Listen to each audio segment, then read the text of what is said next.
We are going to sit here and solve all the world's problems. Yes, all of them when it comes to baby sleep. Okay, maybe not, but you guys have been asking for this video for a long time, so we're just gonna do it. And I'm actually doing this like kind of live. I'll post the video later, but I have a question box up on Instagram and I'm sitting here as the questions come in. I'm just gonna go ahead, answer them, record them, and then post this video for you guys. I am 4 months postpartum right now, so this is all really fresh for me, and this is the best time, I think, to talk about these things is when you're going through them and they're all fresh, because yeah, it seems like in motherhood, once you get past a season, you do forget really quickly exactly what it was like to go through different things. So this is all fresh in my mind. This is a perfect time to do this little chat, and I've done this. This is my 5th baby. I have great sleepers. I'm able to get a lot of sleep. You know, for all of my problems, sleep just isn't one. I'm able to sleep really well. My babies are able to sleep really well. So, first question, let's see. How do you know when baby needs to be changed at night, and do you have to change him?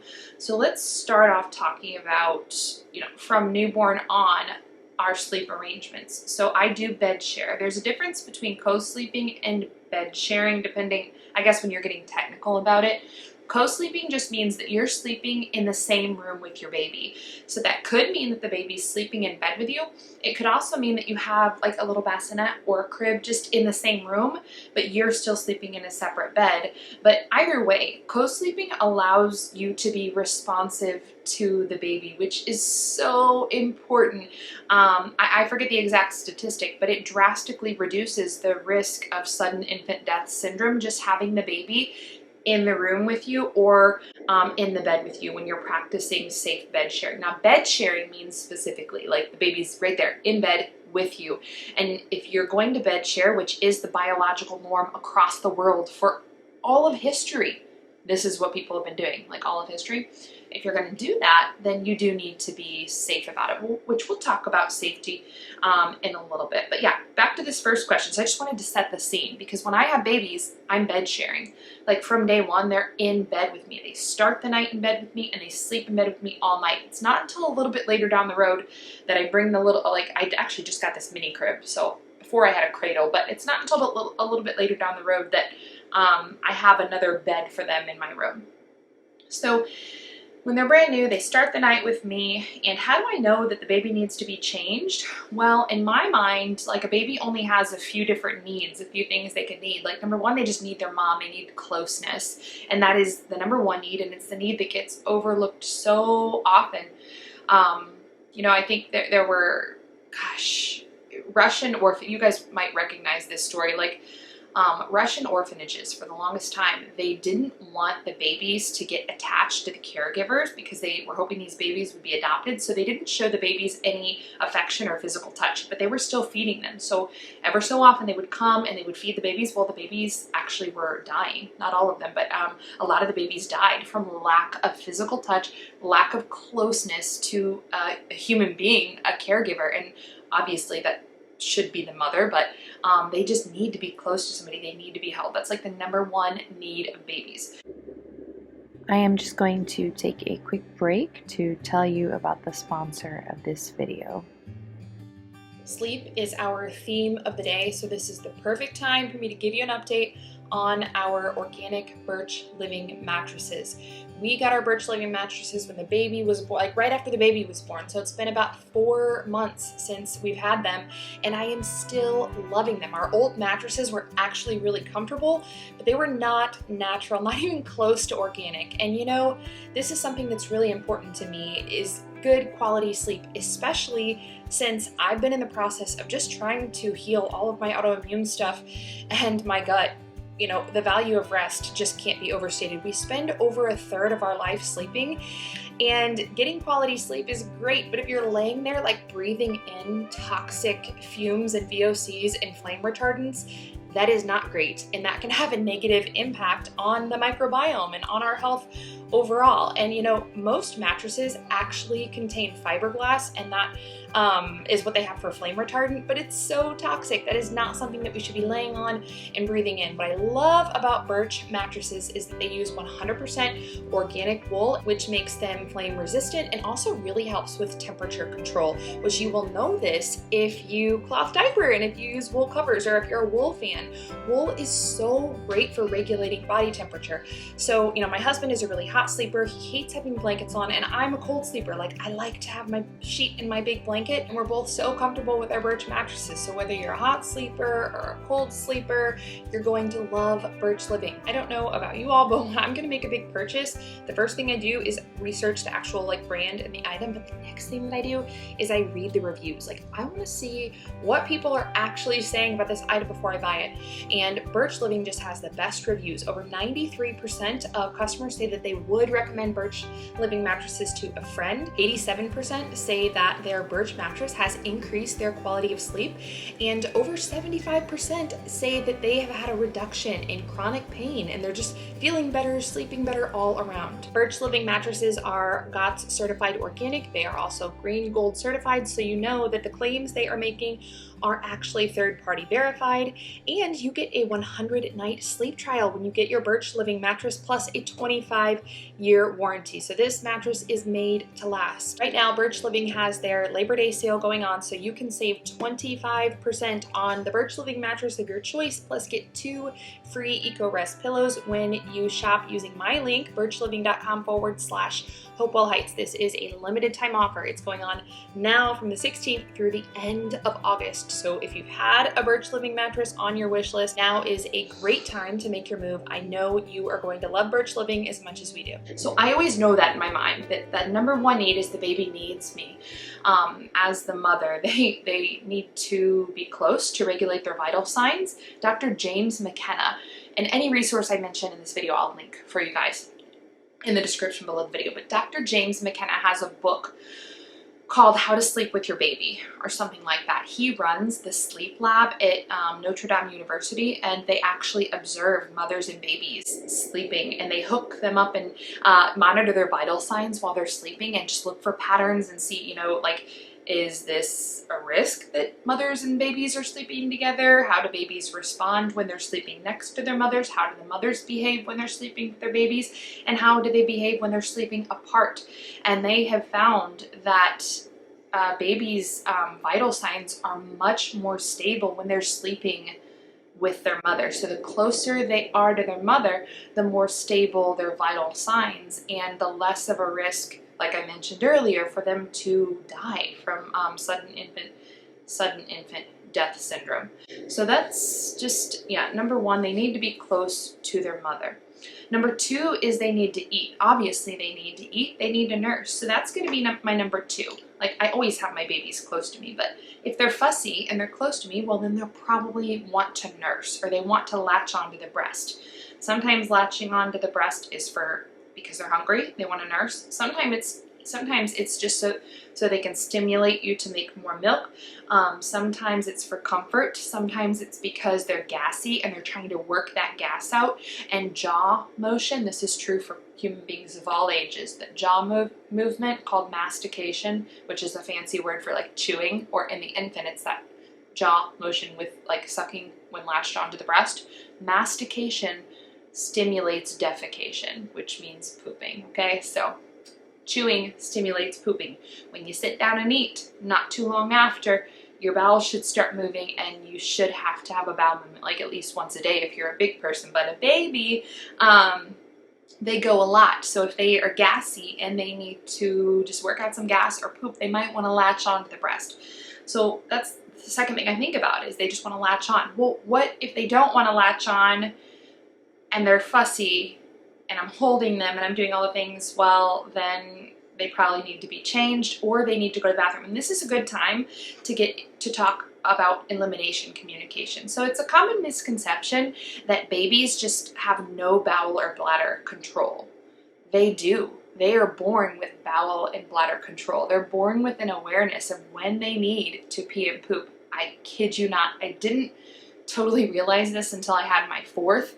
I'd heard about it, like, you know, people in other cultures for all of history would just, with their newborn baby, like, they would kind of hold them and let them pee and poop because diapers just weren't always accessible. They're still not accessible in many parts of the world, especially disposable diapers. But anyway, I've done this with my fourth, and I'm doing it with my fifth now. They do know when they need to pee and poop, and they will get fussy and fidgety. So if you're ever nursing your baby and you're like, I'm holding you, I'm nursing you, like what's wrong? They probably need to go potty or poop. And all you have to do, you don't have to have like any special tools. You can just take their diaper off and hold them over the sink or the toilet, and they'll just go. You can make a little sound, like a potty sound is like psst. Or, you know, you can like make a little grunt sound and they'll poop, and it's just amazing. You have to look it up. Just look up elimination communication. There is a book called Go Diaper Free where you can learn all about it. And, you know, some people take it really seriously. Like they literally go diaper free. They don't even put diapers on their babies at all. I'm not that serious with it. I do still use diapers, but I can tell when my baby is fidgety. Usually when they have to potty or poop, it's almost like a frantic. Like you try to latch them on and that's not what they want, and they're just like frantic, almost like breathing fast. They need to go potty or poop. So if you give them the chance to go potty or poop, they might go. Otherwise, they might need to be changed. So this is the longest answer in the entire world that I just gave to how do I know a baby needs to be changed at night? Well, I've got baby close, so that was the first thing I could have thought of that they might need, and they're still fussy or still fidgety. Then I tried to nurse, and that wasn't cutting it. They're still fidgety, they're still fussy and not settled in. So then that third thing is going to be that they have to potty or poop, or they need to be changed, and then I'm going to change the baby. Now, when they're brand new, I do typically have to do at least one diaper change a night, but you know, since I have baby in bed with me and we bed share, my babies pretty much sleep through the night from day one. Also, that's because we don't vaccinate, and you know, my births have been undisturbed, more like peaceful births that aren't traumatic or anything, at least my last few. So there's no trauma or anything that the baby is dealing with, so they sleep a lot better. So they sleep through the night pretty much from day one. In the first couple of months, there might be a couple nights where they wake up, they're a little bit fussy, and you know, I just have to sit there and kind of work through that and burp them and everything and do a diaper change. But like from 3 months on, I really don't do diaper changes at night at all. They just sleep all night right by my side. So that takes care of that question. Let's see what other questions we have. I should have set a timer because I know I could just rant all day about baby sleep. Maybe not necessarily a rant, but just talk about it like very enthusiastically because I really like this topic. Okay, more about belly sleeping. You all know that I'm a big fan of belly sleeping for baby when I'm going to lay them down like on my bed or in a crib to take a nap. And that's because that's the biological norm. Once again, laying a baby on their back elicits that startle reflex, and that prevents them from being able to get into a deep sleep.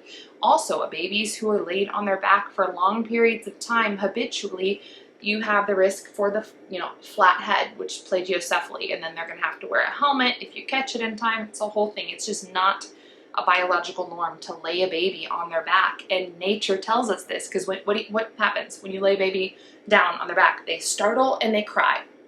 Then you got to start the process over of nursing, lay them down, and they startle and they cry.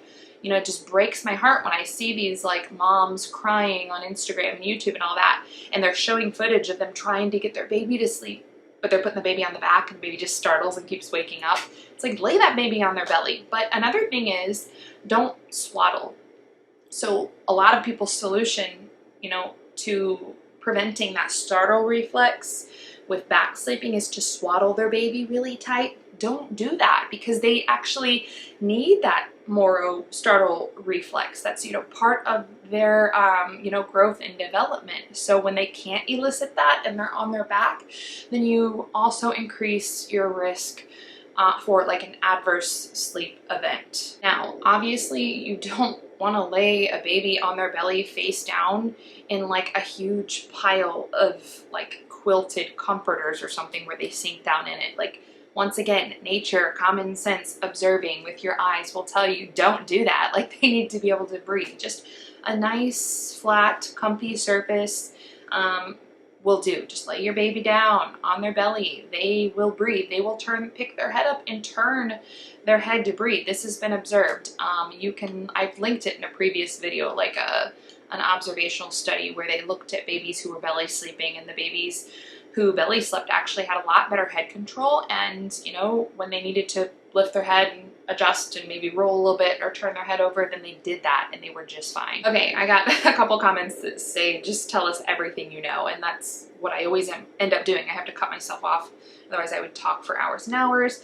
But let's move forward. Do you believe in gentle parenting? Is co-sleeping creating unhealthy attachment? Oh boy, okay, this is a huge topic. Gentle parenting, first of all, I don't know, because I don't know exactly what that means. That's like a subjective term. It doesn't mean an exact thing. Even when people say biblical parenting, well, that doesn't mean anything to me, because I don't know how you interpret the Bible. Everyone who is not like a Catholic or an Orthodox or confessional, they interpret the Bible differently on their own. So like those terms mean nothing to me. I believe in parenting as, you know, I think the church gives the best guidance by helping us understand the age of reason. So the church helps parents, you know, by teaching us that there is an age of reason. And when children have not reached that age of reason, they don't commit actual sins where they're fully culpable of sinning. So like a baby who's crying at night because they just want to be held is not sinning. That baby, you know, we believe that all people are born in original sin. I mean, we're all fallen, you know, we've all fallen short. We're all have concupiscence where we're inclined to sin at certain times or another. But little babies don't sin. A baby crying at night, a toddler crying at night, that's not sinning. That is them expressing a need, the need for comfort, the need for security. Maybe they have to go to the bathroom, maybe they're hungry, maybe their stomach hurts, and they don't have the faculties to be able to articulate that, so they just want their mother to comfort them. And you know, when I see sleep training talked about, which I just don't, I don't believe in sleep training. I don't practice it at all. It was invented in the 20th century, like so many other evil things, and it was invented by a man who, you know, I think if I've got the story right, essentially, like this mindset is put the baby in the other room so that the wife can get back to sex. That's what it is, which is so disgusting and so inverted, because the children are the culmination, like the product of the marital act. And to just disconnect that and say that they're actually a burden or interfering with marital intimacy. No, they're the whole point. Like, they're the result of it. They're the whole point, and they're a beautiful blessing, and they're never a burden. And I'm sorry, but if a grown man can't wait, like, you know, 15 minutes for his wife to nurse the baby and comfort the baby and maybe scoot away for a little intimate time, then he's got problems. He needs to go to confession, and he has a lot of problems. I'm just gonna stop there because I get really, really ticked off about that. But anyway, when I see people talk about sleep training, it's like one of two things. The first thing is selfish adults who put their desires over the baby's needs. And it could be the dad putting his desire for sexual intimacy over his baby's needs. It could be the mom putting her desire for uninterrupted sleep over the baby's needs. And this is wrong. This is disordered. The baby's needs come before the adult's wants, because an adult can think and understand what's going on and can, understand the concept of time. Like, hey, tomorrow is a thing. It exists. Like, tomorrow is a new day. A baby can't understand any of that. They're completely helpless. They're totally reliant on their mother for nurturing and for safety and security and care. And you have to respond to your baby. Like, we are bound to respond to our babies. Once again, this is a natural law issue. This is something that you don't need the Bible to tell you. You don't need your priest to tell you this. Like, it's written in, it's baked in. We know we should be responding to our babies. So when we don't, out of our selfish desires, that is disordered. And then the second thing that I see is this false Christian theology that teaches that babies can commit actual sins. This goes back to the age of reason. A child who has not reached the age of reason, in which, the church teaches that the age of reason is around 7 years old, but it can vary depending on the child. You kind of know when your child is able to fully understand the consequences of what they're doing and their actions that they're taking, and they can really take responsibility for a sin or something like that. So, you know, if you had a 6-year-old who you had told them like, hey, it's bedtime over and over again, and you find them out in the kitchen like sneaking into the cookies or something, okay, that's a sin that that child has done, and like they can receive a consequence for that. But a little one who's crying, they just need you, they're not sinning. So that's the second thing, is this false theology that babies who cry and just like are expressing, that's the only, they can't talk, that's their only way to express themselves and express their needs, that they're in sin. So if you know, gentle parenting means responding to a baby's needs, then yeah, I guess I'm a gentle parent.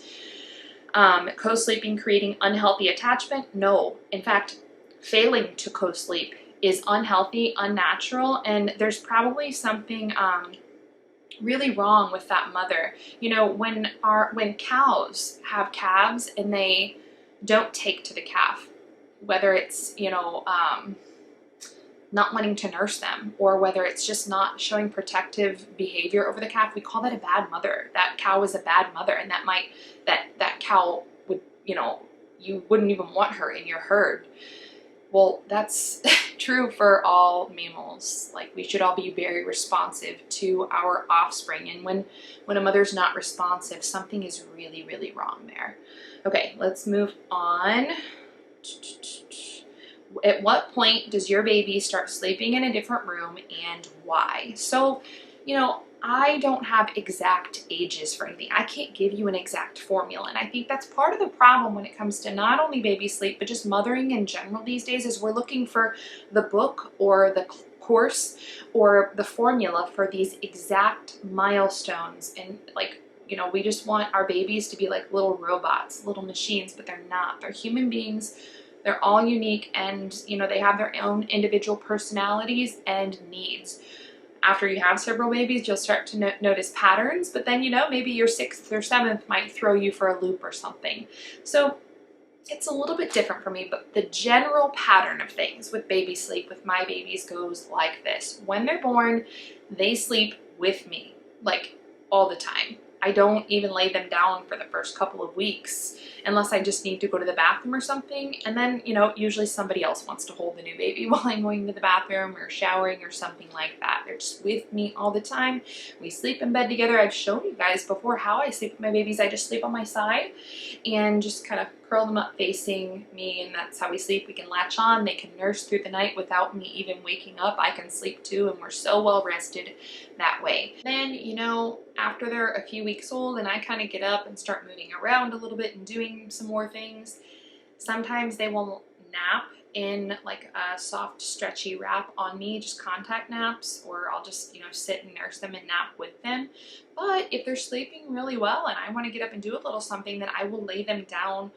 You know, at that point, just a few weeks old, they can't really roll or anything, so I'll just lay them down on my bed on their belly and let them nap just like that. But I make sure that once they start squirming, I come and get them right away. Like, I don't just sit there and wait and see if they're going to start crying, because crying is like the last cue that they need something. The first cue that they're going to give you is just moving around a little bit, kind of even like the rapid eye movement. You know what I'm talking about, like where babies flutter their eyes. It means they're starting to wake up, they're starting to have a need, whether that's eating or going to the bathroom or whatever they have. So I just respond right away when I see that they're starting to wake up and pick the baby up.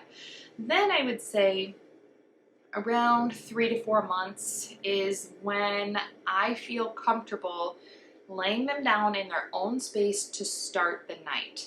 Now, I know that they're probably not going to sleep in their own space all night long. At some point, they will cry and I'll get them and bring them back to bed with me and we'll finish the night in my bed. But like now, I just got a little mini crib. Before, with my last baby, I had the full-size crib over here by my bed, but that was huge. So this mini crib is perfect. I've got this mini crib over here, and, you know, or whenever Fred's ready for bed at night, I nurse him. I lay him down on his belly in there, and, you know, he starts the night in there, and he'll sleep a few hours that way, and then I can do whatever. John and I will just lay here and watch a movie or something, or I'll hang out with the kids, come back, and I go to sleep in my bed. But then as soon as I hear him, then, you know, I respond, I get him, I bring him to bed with me, maybe latch him on if he wants to nurse, and we sleep in my bed the rest of the night. This arrangement will continue until he's, at least for my past babies, until they're maybe around 1, give or take.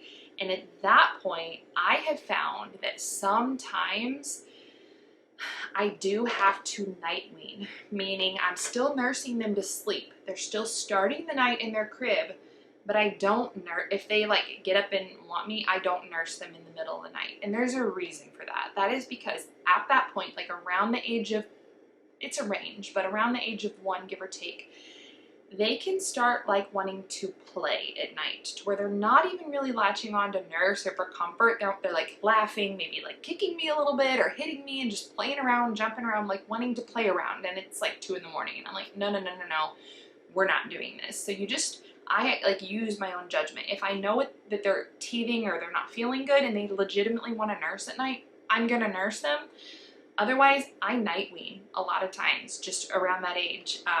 For both of our sakes, because they don't need to be up playing at night. And here's how I night wean, because I do not cry it out. So what I do is I have like a really tight like Under Armour shirt where the neck comes up to here, you know, and that's what I wear to bed for a couple of nights. That way the baby can't get like in my shirt to nurse, because you know by that age they will like lift your shirt up or pull it down. So that's what I wear to bed. That's like my night weaning shirt. That's the only time I ever wear that shirt, which has become very funny. And it takes a couple nights and they're super ticked off like at 2 or 3 in the morning when they wake up and they want to nurse, and I don't let them, but I do still bring them to bed with me. So we start the same, like I nurse them to sleep, I lay them in the crib, and then when they want me, I get them. They can come lay by me in bed, they just can't nurse. And I've got the night weaning shirt on so they can't get to me to nurse. So they lay there and they know I'm there. Like I haven't abandoned them, I haven't left them, but we're not nursing. And it usually takes no more than like 2 or 3 nights and they get the point. Now it is a rough 2 or 3 nights because like they're ticked. It's kind of alternating between like them crying and being mad at me and then laying down and sleeping by me for 2 or 3 whole nights. So it is a long process, but it always works for me. And it's something that I just personally feel really good about doing it that way, because I know I'm still there for the baby. Like they know I'm there. I haven't abandoned them. You know, they're not scared. They're just mad at me. And I'm fine with them being mad at me. But they do eventually, like they need to learn to sleep, and then we can't just wake up and play and nurse and hit and kick and punch and do cartwheels all over the bed all night. So that happens somewhere around 1-year-old. Then I have found like from 1 to 2, this is that space where everybody thinks that like once a baby turns 1, they sleep through the night forever and ever and ever, and you never have to get up with them again. It's just like mentally, you think your job mothering at night is over after the first birthday, but honestly, the 1 to like 12 to 24 months can be some of the most challenging times for baby sleep for me. Like new baby is a piece of cake for me personally, because I just keep them in bed with me and they nurse when they need something. But from 12 to 24 months, this is such a big teething time, and they're hitting so many milestones. They're learning to walk, they're doing all these things. It can just be a really challenging time with sleep, and they still need you to be responsive during this season. And you know, usually for me around 2 years old, so around 24 months, that's when I really start to see it gets so much easier, where, you know, we get into like a really good routine, like reading a story. And I still nurse to sleep, by the way. So I nurse to sleep basically all the way up until they're totally weaned, which mine just wean when I'm pregnant with the next one, usually like close to when the baby's gonna be born. But I'll nurse them to sleep. That is not a problem for me at all. That's very normal. It's a biological norm. The only night weaning I do, like I said, is when they want to play around, like play nurse at night like that. We're not doing that. But anyway, once they turn 2, then I really start to see that they're sleeping so solid. Like we do our night routine, I nurse them to sleep, or if they're weaned, whatever, lay them down, and they just sleep all night. Maybe if they're potty training or potty trained, they need to get up and go potty once, but then they go right back down in their own bed. And so sometime around 2, that is when mine consistently start sleeping all night long. And here in this house, move into the nursery, which is right off of my room, so I'm still able to be very responsive. I can get up, I can take them to a potty break if I need to, lay right back down, but I know that they're gonna sleep all night in their room. So then I would say it's not until they're closer to 3 that they move into a bedroom, like a big kid bedroom across the house. And a lot of that just has to do with the fact, like potty breaks. I don't want to be getting up and walking across the house to take a little one potty, and it's not the responsibility of my older children to parent at night. I'm sorry, but I'm not a fan of that. I am not a fan of older siblings having to do nighttime parenting. In my opinion, that is the mother's job. If there's a situation where you have like twins or multiples or lots of little ones, then it's the dad's gonna have to step in and help too, but women are just more built for that. Yeah, it's just one of those things. It's just written in nature that the mom does the nighttime parenting. Okay, moving on. How do nap times work in your house with a baby and a toddler? So babies, I just let them nap whenever they're tired. We don't have any kind of schedule. When they're sleepy, they nap. And if that happens to be at a time where we're up and out and about, and especially since I have big kids and we have activities in town and stuff, then they just have to nap, you know, on the go, whether that's me holding them or in the wrap as I'm doing things out or here at the house. The babies just nap wherever I am. If we are home and I can lay them down, then I do. But as far as toddlers, I am more structured. So I have found when babies somewhere between 3 and 4 months, I can start to see definite patterns in their naps. Like a big morning nap and a big afternoon nap, and maybe some smaller cat naps sprinkled in between. But I start to, you know, I can really know what to count on with naps with the babies. And then when they get to be, you know, 9 to 12 months, they might cut out that morning nap and just do like a big afternoon nap. And my kids take a long afternoon nap until they're like, honestly, closer to like 4. We do an afternoon nap time, and I'm talking like 2 to 3 hours, a really long afternoon nap. So when we're home, then the afternoon nap for the toddler starts at 1:30, and he sleeps until, you know, 4:30 a lot of times. If we're out and about and the nap has to get pushed back until like 2 or 3, sometimes it does. But if the nap gets pushed back far enough, then I will, you know, wake him up after a couple hours, because I don't want him sleeping like all the way up until bedtime. But that's the only time that I would ever wake a child up from a nap, is if the nap ended up being later in the afternoon and they were kind of sleeping into the early evening hours. Then I'm gonna wake them up. Otherwise, I never wake a sleeping baby, especially when they're younger. I never wake a sleeping baby, like ever. Sleep begets sleep. So them napping really well during the day is going to actually help them to sleep better at night as well. They're not going to be up all night because they took good solid naps during the day. Okay, so let's move on here. First time mom. Not sure why we're struggling with baby to sleep or establishing a bedtime. Gosh, you know, we covered a lot of our bases when we kind of talked about biological norms with sleeping and everything, but I think one way to simplify it is this. What if you and your baby were dropped off on a deserted island with nothing? Just you and your baby. How would you care for that baby? You would keep the baby close when the baby needed a nap and sleep. You would just lay down with the baby to make sure that you were there to protect baby and, you know, keep them comfortable and everything. Well, our babies are born as if they are dropped off on a deserted island. Like, they're wired for survival like that. So even though we have all these modern luxuries and conveniences, and it's become culturally normal to leave babies with babysitters and all this, it's not normal for babies. They want to be just right there with their mom. So I don't know exactly what's going on, like why a first-time mom wouldn't be able to get comfortable with like sleep arrangement or whatever. But all I can say is just those 3 things like that we went through in the beginning. Read baby's cues. Just keep baby close to you. Nurse whenever, offer the breast whenever, like it's never gonna hurt to try that. Make sure that they have a clean diaper, and you know, another one might just be to like let go of expectations and tune out all the noise. So tune out what everybody else is doing, all the methods, all the books, all the advice, which is really ironic as I'm sitting here giving advice. But just tune a lot of that out, tune into your baby in meeting your baby's needs in the moment and see if that doesn't help things. I hear a baby behind me. He might be waking up here soon, but we'll just keep going and see how many of these I can get to. So the next question is how to get baby to nap in the crib when the toddler is always behind making a lot of noise. So I don't know if you can hear it in the background, but I actually do have a sound machine right there by the baby's crib. So that is one thing that helps. So I will link the sound machine that I use. I really like it if you guys are curious about that.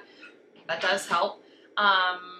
Another thing that really helps with me is I do have older kids. So if I'm gonna go lay the baby down, then I'll usually kind of just see that the toddler is playing with the big kids, or I'll say, hey, big kids, you know, I'm gonna lay the baby down, just keep him occupied for like 5 minutes and then I'll be back out.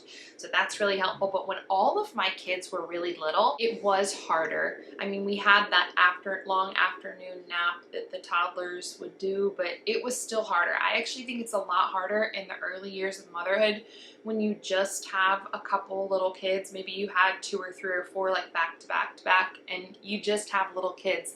I think that is the hardest season, or at least it was for me. Once you start to have big kids, we're going to go back to our age of reason, who are beyond that age of reason. They can really reason with you and have conversations and be really good helpers and be patient. It just gets so much easier. Another thing to consider is that we were not made to do this mothering thing alone, but most of us have to do it alone because of culture, because of feminism. All feminism is evil and bad, and I hate it. And I think the thing that I hate the most about it is that it has taken our mothers away from us, not only as children, but as women in the childbearing season who like need mothers and grandmothers and aunts who could come and just be company, to have like a cup of coffee on the porch with us and just be somebody to talk to, or somebody to come when we're sick and we need somebody to take over our mothering duties, just somebody to be there.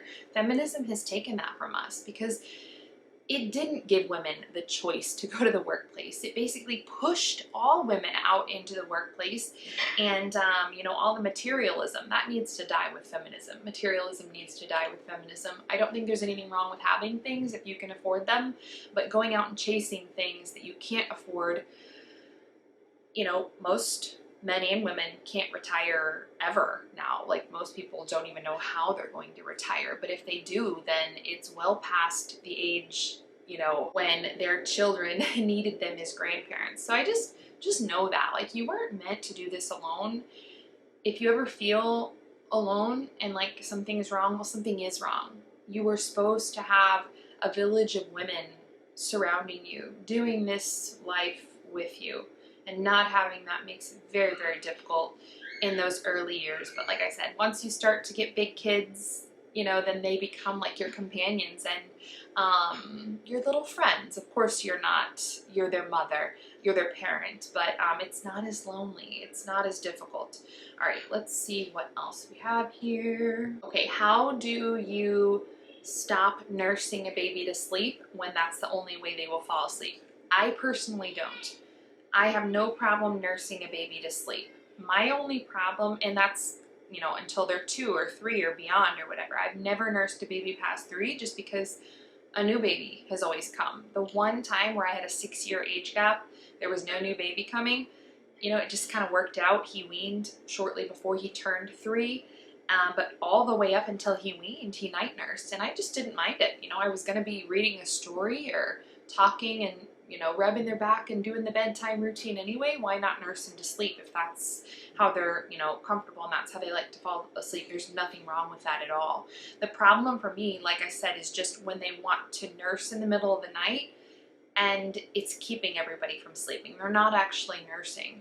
They're more like playing, and you all will know exactly what I'm talking about if you've ever nursed a baby at night. So that's just me. I've never done it. I've never had a need to nurse or to wean a baby from nursing to sleep.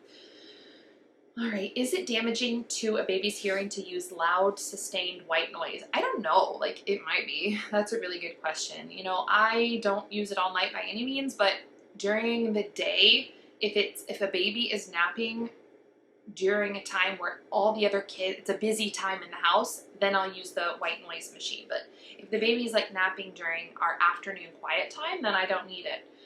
But that's a good question. I'm sure it is. All the modern things are damaging somehow, right? Okay, sleep schedule. Lots of questions about sleep schedule. I think you guys have gathered by now I don't do any kind of sleep schedule until they're toddlers, and then we just do that big afternoon nap. We do, however, do a very strict bedtime.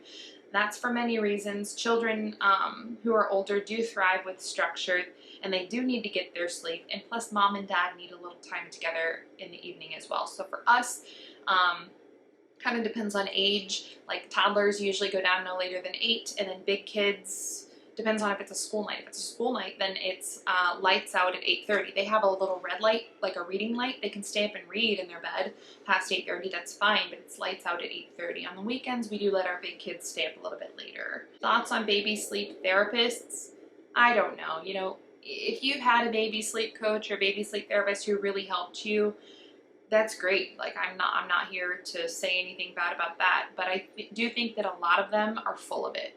They have these courses or methods that essentially treat babies like they're little robots and like they're all the same, and also prioritize the desires of the adults and the preferences of the adults over the needs of the baby, or even worse, when they do this false theology of making a baby out to be a sinner because they're crying and have needs. So I just see so much of that I'm not a fan. But like I said, if you found a really good sleep coach or whatever and it helped, then great.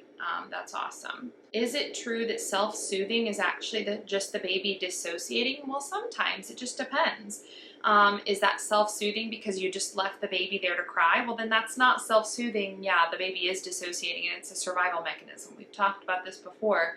After the baby cries for a little bit, they realize that the mother's not coming, and they perceive that the mother is probably dead or incapable of responding to them, and now their life is at risk.